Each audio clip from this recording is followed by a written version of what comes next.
Shalom bagi kita semua, jemaat Allah. Kita berjumpa dalam Firman Menyapa HKBP Resort Petojo. Kita berdoa. Damai sejahtera Allah yang melampaui segala akal, itulah yang memelihara hati dan pikiran saudara di dalam Kristus Yesus. Amin. Firman Tuhan pada hari ini, Selasa, tanggal 21 Oktober 2025, diambil dari Mazmur pasal 32 ayat 5. Beginilah firman Tuhan. Dosaku kuberitahu kepadamu, dan kesalahanku tidaklah kusembunyikan.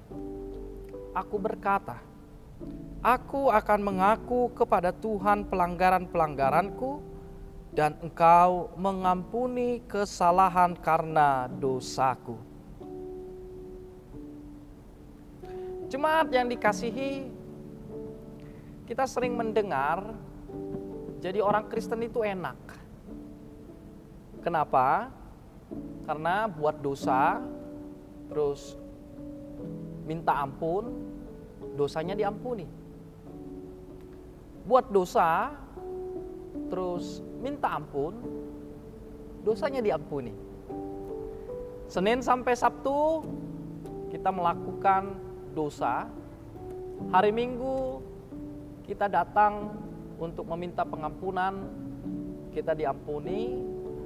Tetapi kembali lagi Senin ke hari biasa, kita kembali lagi berbuat dosa. Jadi ada hari-hari khusus. Ada istilah dalam waktu atau tempat-tempat tertentu kita menjadi kudus. Hari Sabat atau ketika di gereja kita menjadi kudus, suci. Tetapi hari-hari Senin kembali lagi hari biasa, kita berbuat dosa. Dalam psikologi ada istilah split personality. Seolah-olah ada keterbelahan, ada keterpecahan secara personal, secara pribadi. Padahal sebenarnya orang Kristen itu adalah full time. Artinya setiap saat, setiap waktu, setiap tempat. Namun ternyata sebelum seseorang itu bertobat, yang harus dia lakukan adalah mengakui dosa. Dan sejarah menunjukkan pengakuan dosa itu tidaklah mudah. Apalagi Bapak Ibu, semakin tinggi seseorang statusnya, semakin tinggi pangkatnya, maka akan semakin sulit dia untuk minta maaf. Semakin sulit dia untuk mengakui kesalahannya. Sehingga hal utama yang membuat manusia itu sulit untuk mengakui dosa, karena memang naluri kita, tabiat kita sebagai manusia bukan mengakui, tetapi membela diri. Kalau kita lihat ketika seseorang berbuat salah, pasti banyak dalih yang akan dia lakukan. Banyak alasan. Bahkan yang sering terjadi adalah mencari kambing hitam. Bukan aku, bukan aku, bukan aku.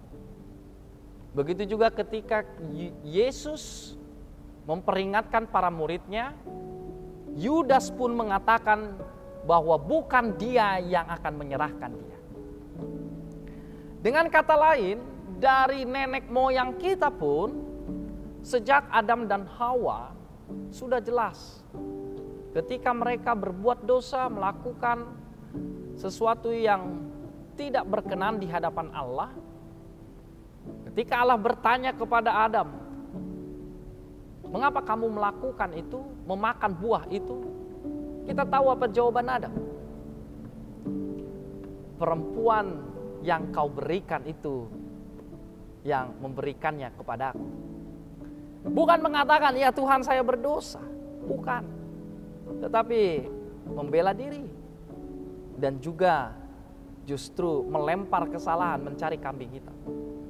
Bukan hanya Adam, Hawa pun begitu. Mengapa kamu melakukannya? Dan kita tahu apa jawaban Hawa? Ular yang memberikannya. Padahal satu-satunya syarat pengampunan adalah pengakuan. Ya Tuhan, saya yang bersalah. Saya yang berdosa. Tetapi tadi naluri manusia bukan mengakui, tetapi membela diri. Bahkan saat ini kita tahu semua orang menyadari ada kekurangannya. Semua orang menyadari ada dosanya, ada salahnya, keterbatasannya. Tetapi pertanyaannya, adakah penyesalan? Atau ada kalimat seolah-olah yang mau mengajak kompromi, mentoleransi dengan kalimat, maklumlah, namanya juga manusia.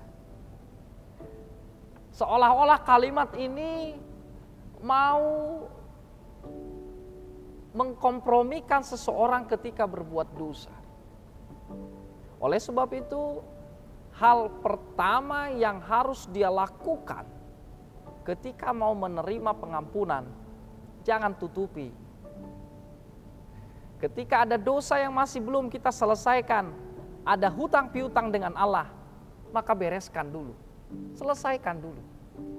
Supaya jangan itu menjadi bayang-bayang kehidupan kita. Karena janji Allah, siapapun yang mengakui, maka dosamu walaupun merah seperti kermizi akan menjadi putih seperti bulu domba. Tidak dibilang merah muda, tetapi putih. Dan itu yang Daud lakukan. Aku tidak menutupi dosaku. Dalam bahasa Ibrani disebut odiaka, artinya tidak disembunyikan, tidak ditutupi. Barang busuk, uapnya pasti akan tercium juga. Maka akuilah. Setelah pengakuan, kehidupan kita menjadi lebih damai karena kita menerima pengampunan. Amin. Kita berdoa. Terima kasih Tuhan untuk firman-Mu yang terus menyapa kami untuk menyadari segala keterbatasan kami, dan kami mau mengakuinya di hadapan Tuhan, dan kami mau untuk mengubah, bertobat dalam kehidupan kami.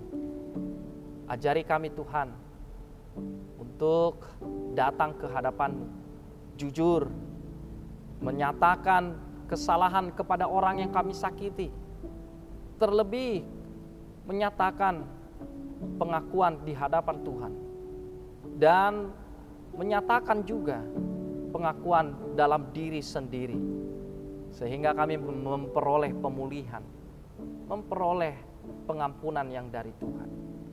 Ampuni kami Tuhan setiap dosa kami. Dalam Yesus kami berdoa. Amin. Maka jangan sembunyikan, jangan tutup-tutupi, janganlah sampah terus dibawa kemana-mana, tapi datang dan akuilah kesalahan kita di hadapan Tuhan. Shalom.